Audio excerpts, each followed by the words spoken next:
अब यहाँ तक आ ही गए हैं तो हमारे चैनल को सब्सक्राइब जरूर करें और नीचे दिए गए बेल आइकन को जरूर दबाएं ताकि हर खबर सबसे पहले पहुंचे आप तक। नमस्कार, मैं हूं महक शर्मा और इस वक्त आप ये लाइव तस्वीरें देख रहे हैं हरियाणा के करनाल से। दोस्तों, इस वक्त जो आप तस्वीरों के माध्यम से ये खाने पीने का सामान देख रहे हैं, ये खाने पीने का सामान सारा हेल्दी है, जिसमें हरी सब्जियां हैं, फ्रूट्स हैं, ड्राई फ्रूट्स हैं, यानी कि हर वो आइटम है जो हेल्थ के लिए काफ़ी ज़्यादा बेहतरीन होती है, हेल्दी होती है। और आज के समय की मैं बात करूँ तो सबसे ज़्यादा प्रॉब्लम उन लोगों को देखी जाती है, उन लोगों में देखी जाती है जो लोग जंक फूड खाते हैं, फास्ट फूड ज़्यादा खाते हैं। और आज की जो ये वीडियो है उन लोगों के लिए बहुत ज़्यादा इंपॉर्टेंट है जो प्रेग्नेंट हैं या फिर जो हाल ही में अपना बेबी कंसीव करना चाहते हैं आने वाले समय में, या फिर जो कंसीव बेबी कर चुके हैं। क्योंकि हर कोई चाहता है, हर पेरेंट्स चाहते हैं कि उनका बच्चा अच्छा भी हो, हेल्दी भी हो, इंटेलिजेंट भी हो, और सबसे बड़ी बात उनका इम्यूनिटी सिस्टम अच्छा हो, यानी कि जो उनका आने वाली संतान है, जो उनके आने वाले बच्चे हैं, उनका इम्यूनिटी सिस्टम बढ़िया हो, ताकि आने वाले समय में उनको कोई गंभीर बीमारी ना लगे, उनको कोई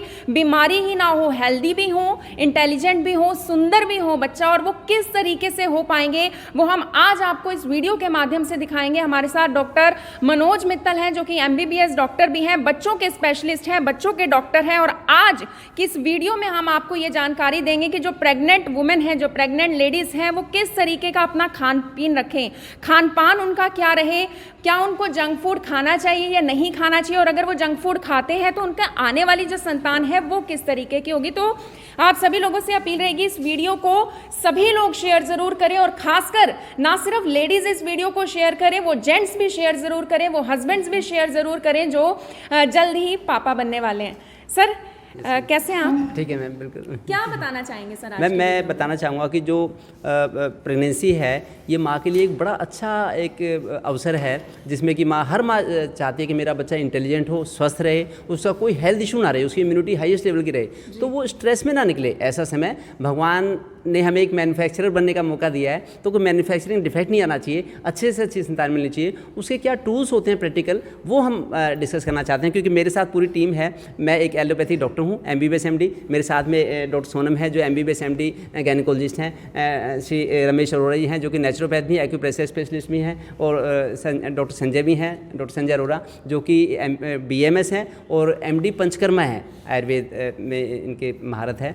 तो हम सब लोग मिलके एक अच्छा मैसेज देना चाहते हैं समाज को कि प्रेगनेंसी को बड़ी अच्छी तरह से वेलकम करें, जिससे कि अच्छा रिजल्ट मिले। क्योंकि पेरेंट्स के बड़े कंसर्न होते हैं। एक तो होते हैं इमीडिएट कंसर्न कि पैदा होते ही बच्चे को सांस की दिक्कत ना हो जाए, बच्चा समय से पहले प्रीमेच्योर डिलीवरी ना हो जाए, और फिर बच्चे को पता लगा जॉन्डिस हो गई पैदा होते ही, इस तरह के कंसर्न होते हैं, बच्चे का वजन कम ना हो। दूसरा लॉन्ग टर्म के होते हैं कि बच्चे की IQ कम ना रह जाए, बच्चे मंदबुद्धि ना हो, ऑटिज्म के बच्चे ना हो, सेरेब्रल पैल्सी के ना हो, बर्थ डिफेक्ट्स ना हो उनके अंदर, ऐसा पेरेंट्स का कंसर्न होता है। उसे क्या वे आउट है, मैं वो डिस्कस करना चाहता हूँ। आज सबसे पहले स्टार्ट करेंगे कि अगर बेबी कंसीव करना हो तो किन किन बातों का ध्यान? यस मैडम, क्योंकि इसके बारे में कैम्ब्रिज यूनिवर्सिटी में बड़ी रिसर्च हुई कि गर्भ संस्कार पिछले 40-50 वर्षों से इंडिया में भी और वर्ल्ड ओवर गर्भ संस्कार की बड़ी रिसर्च चल रही थी, तो उसके बड़े पॉजिटिव रिजल्ट्स मिले। और इंडिया में अगर हम देखें तो जो गायत्री कुंज हरिद्वार है, हरिद्वार में उसमें भी बड़ी सारी रिसर्च हुई इसके बारे में, और उनको बड़े अच्छे रिजल्ट मिले। और मेरे को तो खुद अच्छे रिजल्ट मिले। मेरी फैमिली में जो दोनों बच्चे हैं बड़े ही इंटेलिजेंट, बड़े ही उनके फिजिकली भी स्ट्रॉन्ग है, मेंटली भी स्ट्रॉन्ग है।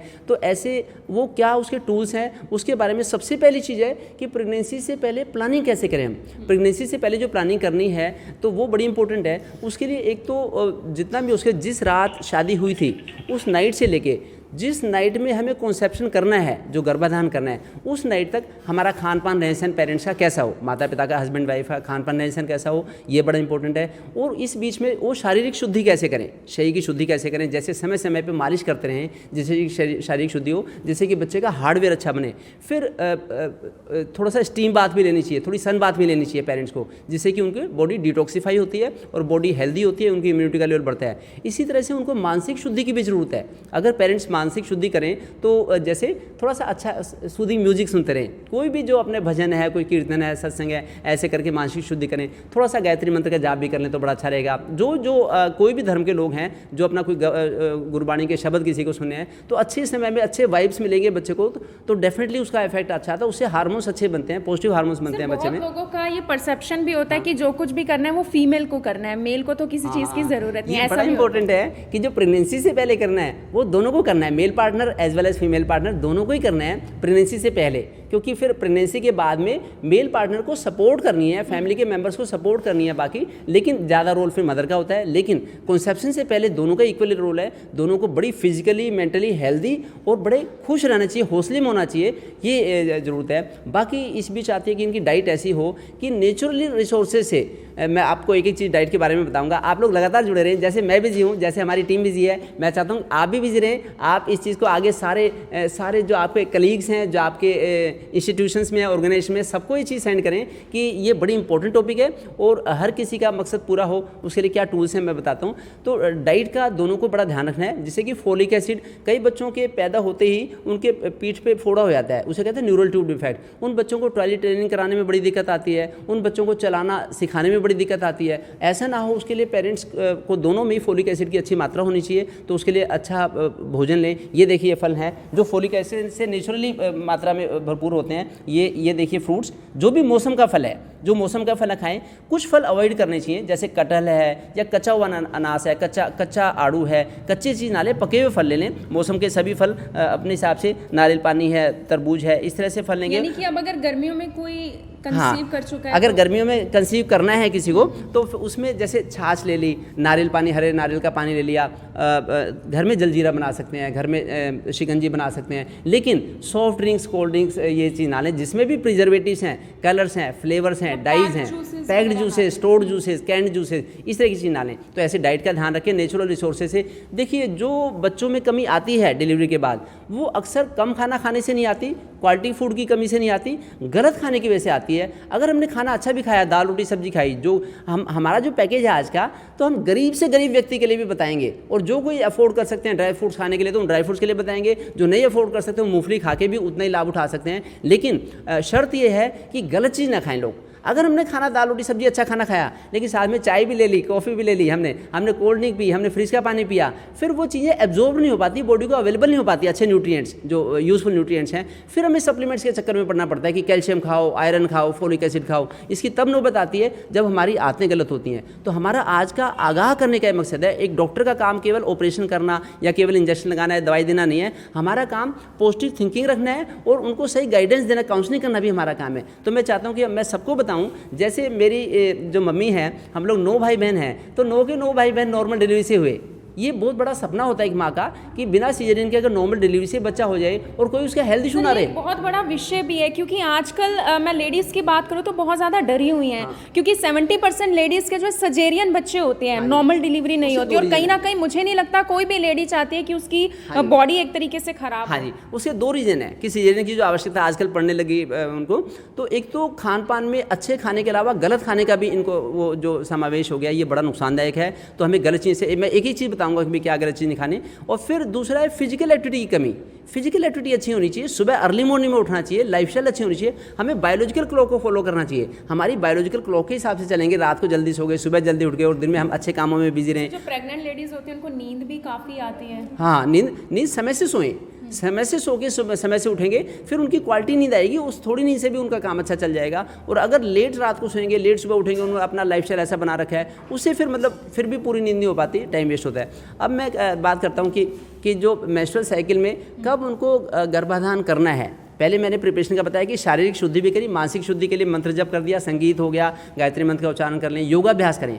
पूरे प्रेगनेंसी से पहले जिस दिन शादी हुई थी, शादी से लेके जब तक हमें कॉन्सेप्शन करना है, अगर हम मंत्र जाप करेंगे और योगाभ्यास करेंगे, योग थोड़ा भी करेंगे तो उससे बड़ा लाभ मिलेगा, उससे बॉडी डिटॉक्सीफाई होती है, बड़ी हेल्दी बॉडी रहती है। ये करें। अब बात है कि कॉन्सेप्शन कैसे करें, गर्भाधान कैसे करें, उसकी स्टैंडर्ड प्रोटोकॉल क्या हो, जिसे कहते हैं एक सहवास या इंटरकोर्स या सेक्स, एक आम भाषा में कहते हैं, वो बड़ी इंपॉर्टेंट चीज़ है। उसके लिए बड़ी प्रोटोकॉल बनी हुई है। तो उसके मैं एक एक पॉइंट आपको बताता हूँ। एक तो उसके लिए हम थोड़ा सा समय भी देख लें कि समय मेंस्ट्रुअल साइकिल के किस समय में हम गर्भाधान करें। मेंस्ट्रुअल साइकिल एक आम लेडीज़ की 28 डेज एक राउंड फिगर में हम कहते हैं, प्लस माइनस 1 वीक हो सकती है। तो उसमें पहले जो एक हफ्ता है, देखिए जैसे हम प्रेगनेंसी का टाइम हम माने तो 9 महीने का टाइम एवरेज होता है। जो आखिरी ट्राइमेस्टर, आखिरी तिमाही है, उससे ज़्यादा इम्पोर्टेंट उससे पहले वाली बीच वाली तिमाही है, बच्चे को संस्कारित करने के लिए, बच्चे को इम्यूनिटी स्ट्रॉन्ग करने के लिए माँ के खान पान रहन सहन का ज़्यादा इफेक्ट पड़ता है। और सेकंड ट्राइमेस्टर की कंपेरिजन में भी फर्स्ट ट्राइमेस्टर का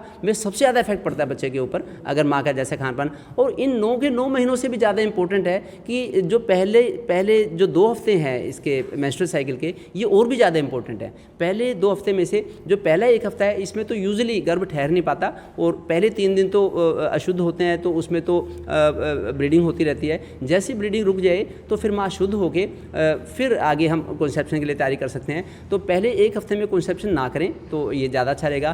पहले 1 हफ्ते के बाद में फिर जो माँ का ओवम है, जिसे अंडा कहते हैं, उनकी शुद्धि डेली होती रहती है, मैच्योरिटी आती है उसमें। तो उसमें पहले 1 हफ्ते के बाद दूसरे हफ्ते तक जितना हम अगर थोड़ा सा डिले करेंगे, अगर कंसेप्शन थोड़ा लेट हो तो उसका बड़ा लाभ मिलेगा। लेकिन 14वें 15वें दिन भी कंसेप्शन हो सके, उसके लिए हमें लाइफस्टाइल बड़ी अच्छी रखनी चाहिए। कहते हैं कि शास्त्रों में तो ऐसा आया है कि अगर 15वें 16वें दिन की संतान हो तो राजा जैसे, चक्रवर्ती राजा जैसे उसके अंदर लक्षण होते हैं। तो लेकिन उसके लिए बड़ा ही खान पान रहन सहन हमें शुरू से अच्छा रखना होगा। जितना अगर हम जल्दी कंसेप्शन की जल्दी करेंगे तो उसमें फिर बच्चों में कोई ना कोई बर्थ डिफेक्ट्स के चांसेस रहते हैं। तो पहले 1 हफ्ते को थोड़ा अवॉइड करके फिर कंसेप्शन अगर करें तो ज़्यादा अच्छा रहेगा, ये ध्यान रखना है। अब आता है कि रात्रि के कौन से पहर में कंसेप्शन करें। तो रात्रि का जो तीसरा पहर है, 12 बजे के लेके रात के 12 बजे से लेके रात के सुबह 3 बजे तक, इस समय में अगर कंसेप्शन करें तो ज़्यादा अच्छा रहेगा। फिर एक भारतीय शास्त्र में आया है कि कुछ तिथियां हैं उनमें कंसेप्शन अवॉइड करना चाहिए, नहीं तो बर्थ डिफेक्ट्स के चांसेस होते हैं। बच्चे में जरूर कुछ ना कुछ फिजिकल डिफेक्ट्स आएंगे, मेंटल डिफेक्ट्स आएंगे। तो जैसे पहली तिथि है जो भारतीय कैलेंडर की, किसी भी शुक्ल पक्ष या कृष्ण पक्ष की पहली तिथि, 8वीं तिथि, एकादशी, चतुर्दशी, पूर्णिमा, अमावस्या, इनसे बच के, कोई अगर कोई ग्रहण है तो उस दिन बिल्कुल भी कंसेप्शन ना करें, और कोई श्राद्ध का दिन है, व्रत का दिन है, उस दिन भी कंसेप्शन ना करें। फिर अगर कंसेप्शन से पहले थोड़ा सा भगवान का नाम लें तो ज़्यादा अच्छा रहेगा। चाहे कोई किसी भी धर्म को मानता हो, मंत्र उच्चारण की भी तरीका बताया है तो वो भी कर सकते हैं, उससे बड़ा लाभ मिलेगा। और बाकी उसमें एक बड़ी इंपॉर्टेंट चीज़ है पोस्चर। माता और पिता की, हस्बैंड वाइफ की, दोनों मेल और फीमेल पार्टनर की कैसी पोस्चर हो कि वात पित्त कफ का बैलेंस बने और बच्चे को फिजिकल मेंटल कोई भी इलनेस आगे भी लाइफ में ना आए। तो उसके लिए बताया गया है कि माँ नीचे कमर के बल लेट के सुपाइन पोस्चर में लेटे, जिसमें कि मुंह उसका ऊपर की तरफ, आसमान की तरफ हो, और पिता प्रोन पोजीशन में लेटे, पेट के बल नीचे लेटे, और उससे जो है वात पित्त कफ का बैलेंस अच्छा रहता है। ये बड़ा इंपॉर्टेंट है। जितना लोग इसको फॉलो करेंगे उतना पैदा होते ही बच्चों को नर्सरी में नहीं रखना पड़ेगा, उनका शारीरिक बल कम नहीं रहेगा कभी भी, और बड़ी इम्यूनिटी का हाई स्टेबल रहेगा। ऐसा करके अगर कंसेप्शन करेंगे तो उसे बड़ा लाभ मिलेगा। सर, कहना तो नहीं चाहिए लेकिन बहुत सारी जो फीमेल होती हैं, मतलब उनमें ये भी कमी देखी जाती है। हो सकता है उनके खान पान में कमी रहती है कि वो बेबी कंसीव ही नहीं कर पाती हैं। हाँ, ऐसा अक्सर देखिए इन चीज़ों का ज्ञान नहीं होता। मेरी तो जो हरियाणा के चीफ मिनिस्टर, उनसे भी बात हुई थी 20-25 मिनट तक, तो मैंने कहा कि ये बेसिक चीज़ें तो किसी भी स्ट्रीम में, चाहे कोई भी स्ट्रीम हो, हर स्ट्रीम के बच्चों को, स्टूडेंट्स को पढ़ाई जानी चाहिए ग्रेजुएशन में, और अगर 11th-12th में भी पढ़ाई जाए तो अच्छा है। कई बार उनको ये नहीं पता होता कि मेंस्ट्रुअल साइकिल के जो पहला 3 दिन का है वो उसमें तो ओव्यूलेशन ही नहीं होता। अगर उसी समय केवल इंटरकोर्स करेंगे तो क्या उसे प्रोडक्टिविटी नहीं आएगी, तो उनको लगेगा कि इनफर्टिलिटी हमें। तो अच्छे चिकित्सक से, अच्छे डॉक्टर से मिलें। जैसे पतंजलि योगपीठ हरिद्वार के चिकित्सक पूरी इंडिया में फ्री ऑफ कॉस्ट कंसल्टेशन देते हैं हर जिले में, और लगभग काफ़ी सारी तहसीलों में भी। उनसे भी मिलके इस तरह की बेसिक इन्फॉर्मेशन ले सकते हैं। तो कई बार मिथ होता है कि भाई हमें इनफर्टिलिटी है, लेकिन उनको बेसिक नॉलेज नहीं होती। अधकचरे ज्ञान से बड़ा नुकसान होता है, तो इसे बचना चाहिए। सर, बेबी जब कंसीव हो जाता है, पहला मंथ हो, दूसरा मंथ हो, 3 महीनों तक जो फीमेल होती है काफ़ी ज़्यादा दिक्कत में भी रहती है। मैं तो ये बोलूँगी वॉमिटिंग वगैरह भी होती है। उसके अलावा खाने को भी इतना मन नहीं करता, किचन में भी काम नहीं हो पाता। तो ऐसा मतलब हार्मोन्स वगैरह चेंज होते हैं उस समय पर? हमें जो प्रेगनेंसी से पहले, जो पहले का पीरियड है, तो उसमें भी हमें अच्छी हेल्दी लाइफस्टाइल रखनी चाहिए, डेली वॉक करनी चाहिए। जब मेरी जो गुड़िया हुई थी सौम्या, तो जो उसकी मम्मी थी, डेली 10 किलोमीटर की, 5 to 10 किलोमीटर की वॉक करती थी, 2.5 आवर्स योगा करती थी डेली उसकी मम्मी, और फिर सुबह पूजा पाठ भी करना होता था। उससे उनका तो बड़ा ही हेल्दी जो निकला, कोई उनका हेल्थ का इशू नहीं हुआ। तो कई बार ऐसा मिस्टेक से होता है। और कुछ खान पान में गड़बड़ी, अगर जंक फूड खाएंगे तब सुबह वॉमिटिंग, उठते ही वॉमिटिंग, क्योंकि एसिड ज़्यादा बन जाता है जंक फूड से, तो सुबह भी वॉमिटिंग की दवाई लेनी पड़ती है। तभी से फिर एक बार मूड अपसेट सा हो जाता है कि भाई मुझे तो प्रेगनेंसी हो गई, जैसे कोई बर्डन हो गया। लेकिन सर काफ़ी मूड स्विंग्स होते हैं, मन भी करता है कि जंक फूड खाएं, गोलगप्पे खाएं, टिक्की खाएं। उसके अल्टरनेटिव्स हैं, उसके घर पे जैसे उबले हुए स्प्राउट बना सकते हैं, मैंने बताया जलजीरा बना सकते हैं, शिकंजी ले सकते हैं, ऐसे नेचुरल चीज़ ले सकते हैं। और अगर फिजिकली एक्टिव रखेंगे तो हमें खाना, नॉर्मल खाना भी बड़ा अच्छा लगेगा, हमारा हार्मोनल बैलेंस ठीक रहेगा। तो हमें जो बायोलॉजिकल क्लॉक को हम फॉलो करेंगे और सिंपल खाना खाएंगे तो उससे हमारे फिर मूड स्विंग ज़्यादा नहीं होंगे, हार्मोनल इम्बैलेंस ज़्यादा नहीं आएंगे, फ्लक्चुएशन। और एक ये भी एक तरीके की मिथ है या क्या है कि घिया हो, कद्दू हो, जिनमें बीज होते हैं, वो आइटम्स नहीं खानी चाहिए प्रेग्नेंट वुमन को? नहीं, प्रेगनेंसी में तो ले सकते हैं, प्रेगनेंसी में ऐसे ले सकते हैं, जो बीज वाले फल भी ले सकते हैं, सब्जियां, और वैसे हरी सब्जियां भी ले सकते हैं, ऐसे गर्म चीज़ों के लिए भी हाँ, मना वो किया मैं बताता हूँ। देखिए, जिन चीज़ों के लिए प्रेगनेंसी में मना है, एक तो है 4 वाइट पॉइजन ज़्यादा ना हो, ये सबसे इंपॉर्टेंट चीज़ है जो कि नुकसान करती है। ज़्यादा चीनी, ज़्यादा नमक, ज़्यादा मैदा और ट्रांस फैट, इनसे बचना पड़ेगा। मेथी का भी, मेथी गर्म रहती है तो प्रेगनेंसी में अलाउ नहीं होती, मेथी नहीं लेनी चाहिए। एक कटहल नुकसान देता है प्रेगनेंसी में। और जैसे जो ये बैंगन है, बैंगन भी गर्म होती है, ये कॉन्ट्रैक्शन करवा सकती है इसके जो उसके यूट्रस के। इसी तरह से कच्चा अनानास ना हो, कच्चा आड़ू ना हो, एक कैंड फूड ना हो कोई भी, इन चीज़ों से नुकसान हो सकता है, इनसे बचना चाहिए। और जहाँ तक बाकी भोजन की है कि ये हरी सब्जियाँ ये भी ले सकते हैं, हरी पत्तेदार सब्जियाँ भी ले सकते हैं, पेठा लेना चाहिए, और ये फल हो गए। उसके अलावा दालें जो हैं ये फिजिकल एक्टिविटी के ऊपर डिपेंड करता है। कई बार बहुत ज़्यादा पेरेंट्स के जो बाकी जो रिलेटिव्स हैं कहते हैं भी खूब प्रोटीन वाली दाल खाओ। ये जो ज़्यादा हैवी दालें हैं, जैसे राजमा है, उड़द है, या छोले हैं, या मटर है, ये तब लेनी चाहिए जो बड़ी फिजिकल एक्टिविटी अच्छी करती हैं, फिर तो ये लेनी पड़ती हैं।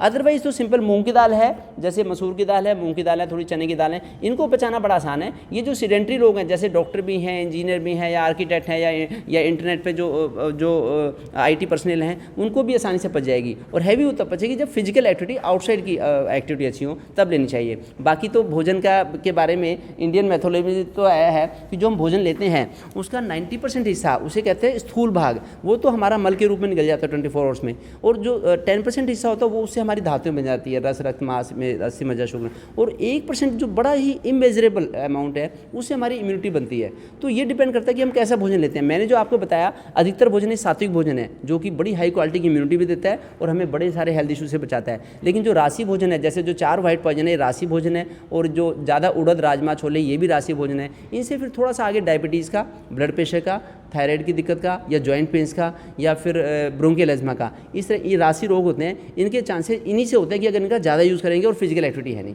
और तामसी भोजन अगर लेंगे, कोई लोग तो अल्कोहल भी लेते हैं प्रेगनेंसी में, कोई पैसिव एक्टिव स्मोकिंग करते हैं, या फिर अधपका नॉनवेज ले लिया, तो इन चीज़ों से, या फिर कुछ भी गलत चीज़ें ले ली, ज़्यादा पुराना बासी भोजन ले लिया, तो उससे तामसी भोजन से फिर आगे कैंसर जैसी बीमारियों को भी बढ़ने के चांसेस रहते हैं, उनको मौका मिल जाता है। लोग कहते हैं पता नहीं, मैंने तो सिंपल लिया, लेकिन मुझे क्योंकि ज्ञान नहीं होता, अज्ञान की वजह से फिर आगे बीमारियां सहन करनी पड़ती है। तो इस इंडियन मैथोलॉजी का भी यूज़ हम प्रैक्टिकली करना चाहिए। हमने तो किया है, हमें उसका लाभ मिला है। मैं चाहता हूँ कि सब लोग इसका लाभ उठाएं और डेफिनेटली इससे फ़ायदा मिलेगा। क्या खाएं, क्या ना खाएं, इस चीज़ का जितना ज्ञान रहेगा। एक मैं चाहता हूँ कि प्रेगनेंसी से 3 महीने पहले जब कंसेप्शन करें तो पंचामृत लें, माता पिता दोनों लोग। ये बड़ी इंपॉर्टेंट, ये दुनिया की सबसे अच्छी रेसिपी है। इसमें 5 चीज़ें होती हैं। एक तो दही, एक दूध, एक देसी घी, देसी गाय का देसी घी, जैसे पथमेड़ा गौशाला है उसका देसी घी बड़ा अच्छा रहता है, या जो यहाँ से भी, एक ये शक्कर और एक शहद। इन 5 चीज़ों से मिलकर जो पंचामृत बनता है, इसके लगभग 5-5 चम्मच हस्बैंड वाइफ दोनों लोग ने अगर कॉन्सेप्शन से पहले, तो इससे इम्यूनिटी का लेवल भी अच्छा रहता है। ये हमारी हार्डवेयर को भी अच्छा करता है, सॉफ्टवेयर को भी अच्छा करता है। ऐसी चीज़ का फ़ायदा क्यों ना उठाएं? क्योंकि अगर हर कोई ड्राई फ्रूट्स नहीं ले सकता तो मूँगफली से भी काम चला सकता है, लेकिन ये चीज़ें तो बेसिक हर घर में होती हैं। पंचामृत तो हर कोई, पूरी भारतीय संस्कृति से आप जुड़े हुए, कोई मूल मंत्र देना चाहेंगे? हाँ, ये मूल मंत्र है कि अगर हम भारतीय संस्कृति को प्रैक्टिकली हम साकार करें, तो हम गलत चीज़ से बच के अच्छी चीज़ करें, तो बड़ी चीज़ों को अचीव करना भी बड़ा आसान हो जाता है, क्योंकि हमने इसको प्रैक्टिकली देखा है। मेरी तो जो गुड़िया है सौम्या, भारतीय संस्कृति में का ही मेरी वाइफ ने उसका बीड़ा उठाया और उन्होंने सारा वो काम किए डेली। जब मेरी वाइफ प्रेग्नेंट थी तो उन्होंने 5 बार रामायण पढ़ी पूरी, 2 बार भगवत गीता पढ़ी। तो मेरी गुड़िया को छोटी सी उम्र में, 9-10 साल की उम्र में, उसे पूरी भगवत गीता कंठस्थ हो गई। और जब से पैदा हुई है, 14 साल की हो गई, डेली 5 में नहाती है वो, पिछले 14 सालों से एक दिन की थी जब वो, तब से लेके आज तक डेली 5 दिन आती है। और जब 6.5 साल की थी तो उसने व्रत रखने शुरू कर दिए, एकादशी के भी नवरात्रे के भी। तो पिछले 7.5 साल से सारे एकादशी नवरात्रे के व्रत रखती है। और जब 2.5 साल की थी तब से उसने योगाभ्यास शुरू कर दिया, तो पिछले 11 साल से योगाभ्यास करती है। उसका कोई हेल्थ का इशू नहीं है, ना कभी बीमार होती, और स्कूल में भी नंबर 1 है, और फिजिकली भी वो एक लॉन्ग डिस्टेंस रनर भी है, जिमनास्ट जैसी बॉडी है। तो ये तभी मिल सकता है क्योंकि हम इन चीज़ों को फॉलो करते हैं। अगर हम भारतीय संस्कृति को फॉलो करेंगे तो बड़ी से बड़ी मंजिल भी हमारे सामने रहती है। और इसी तरह से प्रेगनेंसी के डिलीवरी के बाद भी जच्चा बच्चा की केयर भी नॉर्मल तरीके से हो, हम डर के केयर ना करें। भगवान ने एक हमें मैन्युफैक्चरर बनने का मौका दिया है, तो ऐसी संतान हो कि भाई उसकी केयर भी बाद में भी केयर प्राकृतिक तरीकों में ज़्यादा जोर लगाएं। क्योंकि पैदा होते ही अगर हम एकदम ही पैदा होती है हर बच्चे को विटामिन डी का सप्लीमेंट देने लग जाएंगे तो फिर लगेगा कि भी हमारे अंदर कोई हैंडीकैप है, हम कुछ पैदाइशी हमारे अंदर कमी है। हर बच्चे की मालिश होनी चाहिए, पूरा डेली मालिश करें। ये देखिए मालिश का तिल के तेल से भी कर सकते हैं, देसी गाय के घी से भी कर सकते हैं। हर बच्चे को धूप की भी एक्सपोजर भी मिलना चाहिए, सूरज की रोशनी मिलनी चाहिए, इन चीज़ों से कर सकते हैं। और जब माँ खाना खाए, जब 9 महीने प्रेगनेंसी में माँ खाना खाए तो उसमें अगर माँ को ये चीज़ याद रखनी है कि एक तो अगर भोजन में ज़्यादा नमक होगा तो बच्चे के पैदा होती बाल वगैरह कम उसके हो सकते हैं, दिक्कतें आ सकती हैं।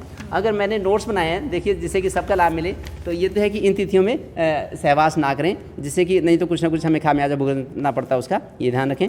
फिर ये है कि गर्भाधारण की तैयारी करते समय लॉन्ग टर्म और शॉर्ट टर्म दोनों इश्यूज़ का हमें ध्यान रखना है, इसका भी ध्यान रखें सब लोग इन नोट्स का। ये मंत्र है जो कि मंत्र उच्चारण अगर हम करेंगे, मैंने तो किया था अपनी गुड़िया के, मेरी सोमा के उस समय में, गर्भाधान के समय में, तो ये इसका भी लाभ उठा सकते हैं। ये इसका हिंदी वर्जन है। ये भारतीय संस्कृति की आत्मा है, तो इन चीज़ों से हम दूर रह के कैसे होते हैं। एक माँ का अगर गर्मियों में कुछ खाने पीने का दिल करे तो ये नेचुरल चीज़ें हैं जो इंडियन रेसिपीज़ हैं, स्टैंडर्ड रेसिपीज, इसका लाभ उठाएँ। फिर गर्भवती माँ का महीनेवार भी बताया गया है, ये बड़ा इंपॉर्टेंट प्रोटोकॉल है कि पहले महीने में दूध नवाया दूध करके पी लें, गर्मियों में ताज़ा दूध लेते हैं, लेकिन फ्रिज का ना हो, फ्रिज का पानी ना पिएं, मटके के पानी का यूज़ करें तो अच्छा है। देखिए क्योंकि मटके का पानी, राजीव दीक्षित जी हमारे घर आए थे, देखिए राजीव दीक्षित जी हमारे घर आके 2 दिन रहे थे, तो उसमें बड़ा खुश हुए हो कि आप लोगों का सारा भारतीय संस्कृति के अनुरूप है, तो आपको फ़ायदा होना ही है और लाइफ में धोखा नहीं होगा आपके साथ। तो इस तरह से ये हर महीने का ये वो है भोजन कि अगर दूसरा महीना माँ का चल रहा है, पहले महीने में सिंपल दूध ले लिया, दूसरे महीने में शतावरी, ये देखिए शतावरी, ये शतावरी है, और अश्वगंधा, ये शतावरी, अश्वगंधा और मुलेठी, ये 3 चीज़ डाल के उबाल के अगर दूध पिएंगे तो नॉर्मल डिलीवरी के चांस ज़्यादा मिलेंगे, क्योंकि फिर गर्भाशय का बड़ी प्रॉपर ग्रोथ हो रहेगी, मुलायम रहेगी गर्भाशय हमारा, तो यूट्रस उससे बड़ा फ़ायदा मिलेगा। इसी तरह से जब तीसरा महीना हो तो उसमें थोड़ा सा शहद और घी मिला के ऐसा दूध ले लें, चौथे महीने में थोड़ा सा मक्खन मिला के दूध ले लें, 5वें महीने में थोड़ा दूध में रात को बादाम भिगो के रखते हैं, वो दूध के साथ लेते हैं। 6ठे 7वें महीने में गोखरू ले सकती है माँ, ये गोखरू, इससे ब्लड प्रेशर बढ़ने के चांस नहीं रहते। कई माओं का ब्लड प्रेशर बढ़ जाता है और पूरे शरीर पे सूजन हो जाती है 7वें 8वें महीने में। अगर 6ठे 7वें महीने में पहले गोखरू थोड़े से दूध में उबाल के ले लें तो अच्छा रहेगा। एक दूध की बाई छंट जाए, दूध की बाई को छांटने के लिए बायोबिडंग होती है, तो बायोबिडंग भी ले से, और एक सर्दियाँ अगर हैं, ये रही बाई, ये इससे दूध की बाई छट जाती है और दूध बड़ा ही सुपाच्य हो जाता है और माँ को उसका फ़ायदा मिलता है। और एक ये शंख में जल भर के डेली रख दें और थोड़ा सा ये शंख का जल माँ डेली पिए तो अच्छा रहेगा। एक अगर सर्दियाँ हैं तो सर्दियों में पिपली भी दूध में थोड़ा सा वो करके उबाल के, और ये सौंठ भी और काली मिर्च भी, जरा सी मात्रा इनकी। और जो जल अगर पिए माँ, तो जल आरओ का ना हो मेरे हिसाब से, अगर जो मैकेनिकल फिल्टर्स हैं उनका जल लें तो ज़्यादा अच्छा रहेगा। और अगर कोई अफोर्ड कर सकता है, देखिए गरीब भी लोग होते हैं, अमीर भी लोग होते हैं, कोई अफोर्ड कर सके तो इस जल में चांदी का या सोने का सिक्का डाल के भी, जैसे 1 घंटा डाल दिया हमने, तो वो एक इम्यून बूस्टर का काम करता है, उससे इम्यूनिटी बढ़ती है, बच्चे की भी, माँ की भी इम्यूनिटी बढ़ती है। और हाँ, ऐसे भी ठीक है, ऐसे कर सकते हैं, तो इससे बड़ा लाभ मिलता है। क्योंकि अगर बाद में कोई वैक्सीन लगवानी है हमें, तो वैक्सीन भी फ्री की तो नहीं आती, पैसे तो उसमें भी खर्च करने पड़ते हैं। ये भी बहुत बड़ी वैक्सीन का, एक तो मालिश बहुत बड़ी वैक्सीन का काम करती है। एक अगर ऐसे इससे हम वो कर लेंगे तो संस्कारित करेंगे, इससे भी लाभ मिलेगा। ये तो हो गया माहवार दिनचर्या। एक था कि थोड़ा सा बस ये बड़ा इंपॉर्टेंट है कि अगर ज़्यादा मीठा खाया माने प्रेगनेंसी में, जैसे चावल आलू मीठा, तो संतान को मोटापा डायबिटीज़ होने के चांस रहेंगे। अगर ज़्यादा खट्टी चीज़ खाई तो पैदा होती जॉन्डिस हो सकती है, बच्चों को नर्सरी में रखना पड़ सकता है। अगर माँ ने नमकीन चीज़ें ज़्यादा खाई तो स्किन डिसीज हो सकती है, गंजापन भी होता है, बाल भी झड़ सकते हैं समय से पहले। और अगर माँ ने कड़वी चीज़ें ज़्यादा खाई तो बच्चे का वजन कम हो सकता है और थोड़े से इनफर्टिलिटी के भी चांस रहते हैं, जैसे ज़्यादा अदरक, सरसों, लहसुन, प्याज और ज़्यादा तिक्त चीज़ें खाई, बिटर चीज़, तो करेला, नीम, परवल, तो उससे कमजोरी और बच्चे का वेट कम होगा। अगर कसैली चीज़ ज़्यादा खाई, अगर प्रेगनेंसी में किसी के घर पर जामुन का पेड़ लगा हुआ है और जामुन रोज़ खाते करें तो बच्चे को सांस की दिक्कत पैदा होती है उससे और ऑक्सीजन की जरूरत पड़ सकती है। इन चीज़ों का ज्ञान अगर हो तो माँ उसका पूरा लाभ उठा सकती है। बस अब मैं लास्ट बता देता हूँ कि जो माँ को नहीं खानी चाहिए प्रेगनेंसी में, जो क्या चीज़ नुकसानदायक भोजन होता है, एक तो 4 वाइट भोजन, इसके अलावा पैकेट वाली चीज़ें, बेकरी के प्रोडक्ट से बचना चाहिए क्योंकि ये सारे बासी होते हैं, ice cream, cold drink, soft drink, इन्हीं से बच्चों को बीमारियाँ होती हैं और फिर माँ को भी दवाइयों की सप्लीमेंट्स की, जंक फूड से बचना पड़ेगा। तली भुनी चाहिए, कच्चे फल, कच्चे स्प्राउट भी कच्चे ना ले, और कच्चा दूध भी जो डेली लेती हो माँ अगर पहले से ऑलरेडी तो वो ले सकते हैं। अदरवाइज़ तो कच्चे दूध के बजाय थोड़ा सा उबाल के दूध को लें तो प्रेगनेंसी में ज़्यादा बच पाएगा। और नॉनवेज, ज़्यादा कच्चा नॉनवेज ना हो, विरुद्ध आहार ना लें और खाने की खराब आते ना हो, देर रात को खाना खाना प्रेगनेंसी में, फिर उससे उठते ही सुबह उल्टी आएगी क्योंकि वो पच नहीं पाएगा। इन चीज़ों से बचना पड़ेगा। तो बिल्कुल बच्चा कंसीव करने से लेकर जब बच्चा हो जाता है किन किन बातों का ध्यान रखना चाहिए, क्या कुछ खान पान होना चाहिए, क्या कुछ उस फीमेल को खाना चाहिए, उस माँ को खाना चाहिए, वो आज डॉक्टर मनोज मित्तल ने बताया। हरी सब्जियां हैं, हरे फ्रूट हैं, यानी कि हर एक वो आइटम है, दालें हैं, सब्जियां हैं, सीजनल फ्रूट्स हैं, यानी कि क्या कुछ खाना चाहिए, उन सारे डिटेल्स के बारे में बताया। डॉक्टर सोनम भी हमारे साथ, उनसे भी जानकारी लेना चाहेंगे। मैम, फीमेल डॉक्टर हैं आप, क्या मैसेज देना चाहेंगे लेडीज़ को जो अभी अभी कंसीव करने के लिए रेडी हैं या फिर कंसीव कर चुकी हैं? मैं एक चीज़ कहना चाहूँगी सारे लेडीज़ के लिए। आज पहले तो ग्रैंड मदर डे है, हमारे लिए तो दादी का दिन या नानी का दिन रोज़ ही होता है, लेकिन दादी नानी बनने से पहले वो एक माँ बनती हैं, ठीक है। और माँ बनना लेडी के लिए एक दूसरा जन्म है। हाँ जी, ठीक है, तो दूसरा जन्म की अगर हमें तैयारी करनी है तो वाकई हमें कुछ मेहनत ज़्यादा करनी है। नॉर्मली हम लोग ये सोचते हैं कि नेचुरली प्रेगनेंसी हो गई, नेचुरल फिनोमेना है, हमें कुछ करने की ज़रूरत नहीं है। ऐसा नहीं है। हम एक शादी भी करते हैं तो उसकी भी तैयारी करते हैं 3 महीने पहले, 6 महीने, साल, एक शादी की तैयारी करते हैं। और ये तो हमने एक जीव को पैदा करना है तो इसकी तैयारी कम से कम 3 महीने पहले करनी चाहिए लेडी को। मतलब अगर हमारी नींव ठीक होगी, अगर हमारी इनिशियल स्टेज ठीक होगी तो ही हमारी प्रेगनेंसी अनइवेंटफुल नॉर्मल रहेगी, नॉर्मल प्रेगनेंसी, नॉर्मल डिलीवरी होने के चांसेस होंगे। इस टाइम सिजेरियन एक बहुत बड़ा इशू है कि हम सिजेरियन का रेट बढ़ गया है। वर्ल्ड ओवर में इंडिया 113th नंबर पे मैटरनल मोर्टेलिटी में, मतलब इसका मतलब हर 1 लाख बच्चे अगर पैदा होते हैं, लेडीज़ जन्म देती हैं, तो उनमें से 113 की मौत हो जाती है। ये जो हमारी सरकार के 2 जननी सुरक्षा योजना और एक प्रधानमंत्री सुरक्षा योजना, उसके बाद 2015-16 से जो नीचे आया है मृत्यु दर, वो 17 कम हो गया है। पहले 130 था, नाउ इट इज़ 113। और WHO का ये मोटिव है कि हम उसको 70 तक लेकर आएँ। तो उसके लिए बेस्ट ये है कि जितनी भी लड़कियां किशोर अवस्था में हैं उनको हम नॉलेज दें प्रेगनेंसी के लिए स्कूल टाइम में, कि वो अपना खान पान का ध्यान रखें। मेजॉरिटी लड़कियां जो होती हैं जब डिलीवरी के लिए आती हैं, वो जब प्रेग्नेंट होती हैं उससे पहले ही उनमें खून की कमी होती है, पेट में दर्द, कमर में दर्द, बाल झड़ना, बहुत सारी प्रॉब्लम्स होती हैं। हम कोई साइकिल मोटरसाइकिल भी चलाते हैं ना, उसमें भी कोई आवाज़ आती है तो उसके रिपेयर कराते हैं, लेकिन जब हमारी शरीर की बात आती है हम अपने हेल्थ के बारे में उतना सचेत नहीं हैं। हमें ये लगता है कि हम डॉक्टर पे क्यों जाएं। This is not required. आप डॉक्टर पे ना जाएं पर at least take care of your health, ठीक है। एंड जैसे हम अपनी फार्मर फसल का ध्यान रखता है, ठीक है ना, जो प्रेग्नेंट लेडी है वो एक गायनेकोलॉजिस्ट या एक फीमेल डॉक्टर के लिए वो एक फार्मर है जो उसकी फसल को तैयार करता है। हम अपनी फसल को देखने हर रोज़ जाते हैं। मैं ये कहती हूँ कि जैसे भी सरकार हमारी कहती है एटलीस्ट 3 महीने में एक बार तो डॉक्टर को दिखाएं, और अगर कोई भी प्रॉब्लम है तो उसको टाइमली एड्रेस करें। हमारी नानी दादी के टाइम पे इस लेवल पे जो केयर थी प्रेगनेंसी की वो नहीं थी। Pregnancy care along with Ayurvedic holistic approach, ठीक है ना, वी कैन अचीव मतलब हम बहुत बेहतर अचीव कर सकते हैं लेडीज़ के लिए। मैम, जैसे आपने नानी दादी का बोला तो ये भी एक तरीके का विषय है कि वो आज भी बोलती हैं, जो फीमेल्स होती हैं, जो लेडीज़ होती हैं, कि इतना जो आप लोग डॉक्टर्स के पास आपको जाना पड़ रहा है, हमें तो नहीं जाना पड़ा था अपने टाइम पर। आपको अगर याद हो तो हमारी नानी दादी के अगर दादा और नाना की 2-2, 3-3 शादियाँ भी होती थी। वो इसीलिए बिकॉज बर्थ के टाइम पे उनकी डेथ हो जाया करती थी। इनिशियली इंडिया में 1947 के आसपास, एग्जैक्ट डेटा तो नहीं है बट वॉज मोर देन 400 जो डेटा था और जिसमें तब तो घर में ही डिलीवरी हो जाती थी। Exactly now we want the hospital delivery, क्योंकि अगर सुपरवाइज डिलीवरी होगी तो मैटरनल मोर्टेलिटी कम होगी। अ कंट्री लाइक श्रीलंका, उसकी मोर्टेलिटी भी इंडिया से बहुत कम है।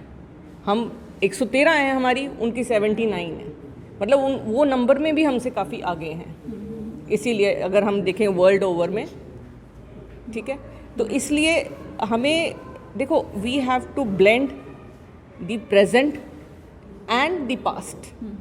हम ये नहीं कह सकते कि हम प्रेजेंट को भूल जाएं और पास्ट फॉलो करें, पास्ट को भूल जाएं और प्रेजेंट फॉलो करें। अगर उनका ब्लेंड लेंगे तो हम बेस्ट अचीव करेंगे। Best of past, best of present will give us the best of future. बिल्कुल, नॉलेज होना बहुत ज़्यादा ज़रूरी है ताकि आपको आने वाले समय में फ्यूचर में बेटर रिजल्ट ज़रूर मिले। डॉक्टर संजय अरोड़ा जी भी हैं। सर, क्या मैसेज देना चाहेंगे? आज का जो हमारा टॉपिक था वो बहुत ज़्यादा इम्पॉर्टेंट था। देखिए, डॉक्टर साहब ने बहुत ही अच्छे से समझा दिया है और मैं डॉक्टर साहब का बहुत धन्यवादी हूँ कि एक एलोपैथिक डॉक्टर होते हुए भी अब आयुर्वेद की तरफ लोगों को रुझान दे रहे हैं, क्योंकि इन्होंने अपनी प्रैक्टिस के अंदर देखा है कि कितने सारे बच्चे जो हैं वो विक्षिप्त होते हैं, कोई ना कोई इनको कोई ना कोई बीमारी होती है किसी के, और वो उसका कारण क्या अंडरलाइन।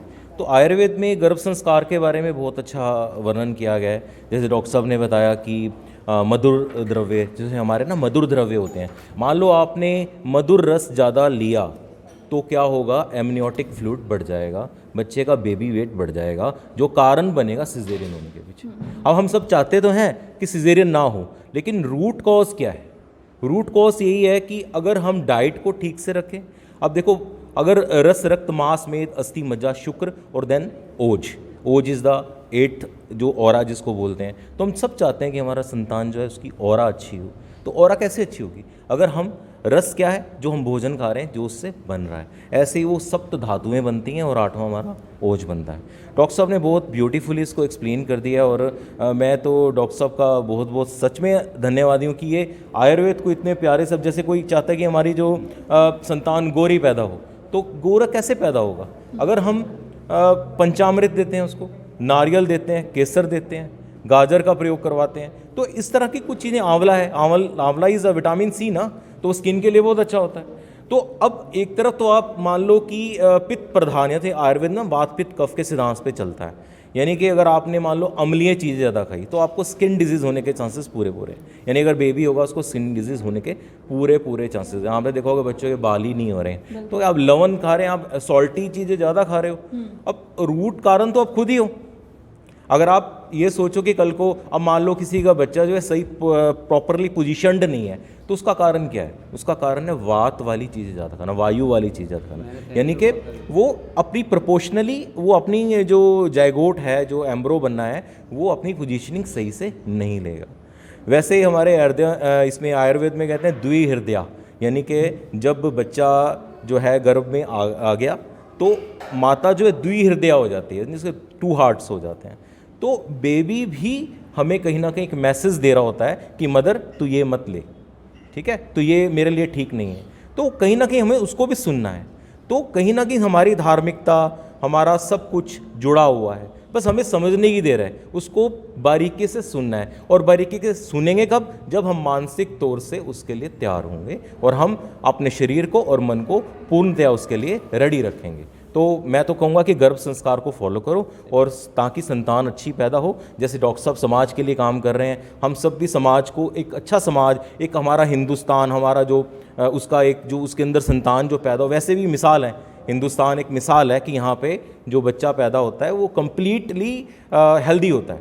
तो वो हम उसको फॉलो करें, अपनी जो हमारी एंसेस्ट्रल, जो हमारी ट्रेडिशनल चीज़ें हैं उसको फॉलो करें। तो मैं ये कहता हूँ संतान अच्छी भी हो, बेहतरीन भी हो। हालांकि लोग चाहते तो हैं कि उनका बच्चा हेल्दी भी हो, खूबसूरत भी हो, इम्यूनिटी सिस्टम उसका अच्छा हो, एक्टिव हो, बचपन से ही इंटेलिजेंट हो, लेकिन सबसे बड़ी बात यह है कि उनको खान पान का अपना ज़रूर ध्यान रखना है कि वो प्रेगनेंसी के दौरान कुछ खा रहे हैं, क्योंकि वो सारा का सारा खाना फीमेल के थ्रू बेबी को ही लगता है। हमारे साथ डॉक्टर भी हैं, रमेश अरोड़ा जी। हाँ, मैं नेचुरोपैथ हूँ, डाइकोथेरेपिस्ट हूँ।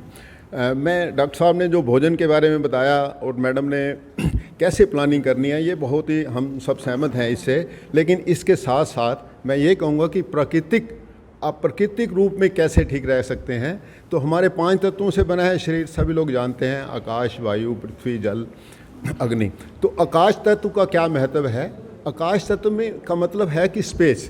अगर हम देखें, अब अपने शरीर को भी देखें तो हमारे हर अंग को कुछ स्पेस चाहिए। तो अगर हम ठूस ठूस के खाते रहेंगे तो हमारा स्पेस क्रिएट नहीं होएगा, और स्पेस क्रिएट तब होगा हम कभी कभी फास्टिंग भी कर लें। फास्टिंग के साथ साथ हम अगर योगा प्राणायाम तो हमें प्रेगनेंसी से पहले ही कर लेना चाहिए, बाद में तो नहीं है तो थोड़ी बहुत सैर कर सकते हैं। लेकिन इसके साथ साथ ध्यान, जप, ध्यान, सिमरन, स्वाध्याय, ये साथ साथ होने चाहिए। इनसे हमारा आकाश तत्व की वृद्धि होती है। और जहाँ तक वायु का संबंध है, 65% जो हमारा बल है वो वायु से आता है। तो हमें ऑक्सीजन का पूरा ध्यान रखना चाहिए। सुबह शाम लेडीज़ को अवश्य सैर करनी चाहिए, और धूप स्नान भी लेना चाहिए। कम से कम 1.5-2 घंटा अगर धूप स्नान ले ले, सुबह सुबह उगते हुए सूरज को देख लें, सूर्य नमस्कार जस्ट कर दें, और उसमें अपना थोड़ा अल्ट्रावायलेट रेज ले लें, तो उसमें विटामिन डी की कमी हो जाती है, विटामिन डी की कमी पूरी हो जाती है, जिससे हमारा कैल्शियम और फास्फोरस जितने भी हैं वो सब बैलेंस रहते हैं। इसके साथ साथ जल की बात करें, जल भी हमें आवश्यकतानुसार लेना चाहिए। ज़्यादा अगर हम जल लेंगे तो हमारी मंदाग्नि धीमी हो जाएगी और हमारी पाचन शक्ति भी बिगड़ जाएगी। सर, एक अहम सवाल है, जो लेडीज़ प्रेग्नेंट होती हैं और फ़ोन बहुत ज़्यादा यूज़ करती हैं, लैपटॉप पर काम करती हैं, वर्किंग में होती हैं, उन लोगों के लिए क्या कुछ रहना चाहिए? देखिए, ये जहाँ तक मैं कहता हूँ कि ये तो कम से कम यूज़ करना चाहिए, मिनिमम, क्योंकि आजकल इसके बिना गुजारा नहीं चलता। मिनिमम करना चाहिए, क्योंकि जो तरंगे हैं, जो इसकी वेव्स आती हैं, वो बड़ी हार्मफुल होती हैं। आपने देखा होगा कि एक्सरे, डॉक्टर साहब कहते हैं कि एक्सरे भी जो है ना प्रेग्नेंट लेडीज़ को कम से कम करवाना चाहिए। ये वेव से बचना चाहिए। ये वेव जो हैं अच्छी नहीं है। इससे अच्छा तो कोई स्वाध्याय कर लें, कुछ पुस्तक पढ़ लें, और जो नॉलेज गेन करनी है हमारी पुस्तकों से, ग्रंथों से अगर लें तो मैं इसको बहुत अच्छा कहूँगा। बिल्कुल, वेव से बचना चाहिए, लेकिन धूप की वेव से नहीं बचना चाहिए। आपका उठना किस समय हो, यानी कि सूर्योदय से पहले हो, और आपका सोना जल्दी हो। फ़ोन से बचें और ज़्यादा काम ज़रूर करें, फिजिकल वर्क ज़रूर करें, लेकिन अपने खाने पीने का ध्यान ज़रूर रखें। ये वीडियो आज की बहुत ज़्यादा ज़रूरी थी उन सभी पार्टनर्स के लिए जो लोग चाहते हैं कि हमारा बच्चा हो और अच्छा बच्चा हो, जिसकी इम्यूनिटी बहुत ज़्यादा अच्छी हो। और मेन बात ये रही कि सजेरियन बच्चा जो लोग नहीं चाहते, जो लोग चाहते हैं कि नॉर्मल डिलीवरी से हमारा बच्चा हो, ये वीडियो उन सभी लोगों तक शेयर जरूर करें। आप सभी लोगों से अपील, इस वीडियो को देखें भी और इसे शेयर जरूर करें। आप देख रहे हैं i124, मैं हूं महक शर्मा, हरियाणा के करनाल से आप सभी के साथ लाइव। धन्यवाद।